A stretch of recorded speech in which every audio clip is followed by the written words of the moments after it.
ঘরে প্রবেশ করার সময় মাত্র একটি কাজ। রাসূল সাল্লাল্লাহু আলাইহি ওয়াসাল্লামের এই শিক্ষা অনুযায়ী আপনার ঘরে শয়তানের অবস্থানের সুযোগ নষ্ট করতে পারে।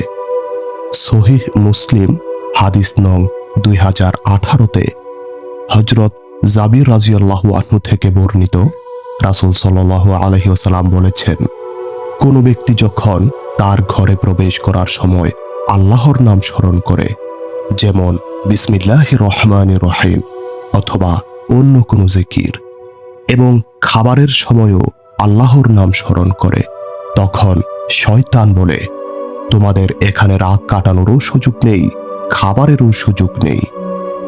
আর যদি সে ঘরে প্রবেশের সময় আল্লাহর নাম স্মরণ না করে, তখন শয়তান বলে, তোমরা রাত কাটানোর জায়গা পেয়ে গেছ। সুবহানাল্লাহ। তাই ঘরে প্রবেশের সময় আল্লাহর নাম স্মরণ করার অভ্যাস আমাদের জন্য অত্যন্ত সুন্দর একটি আমল।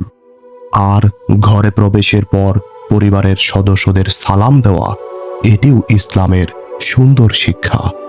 আল্লাহ আমাদের ঘরগুলোকে তাঁর জিকিরে বরকতময় করুন এবং আমাদের সুন্নাহ অনুযায়ী জীবনযাপন করার তৌফিক দান করুন।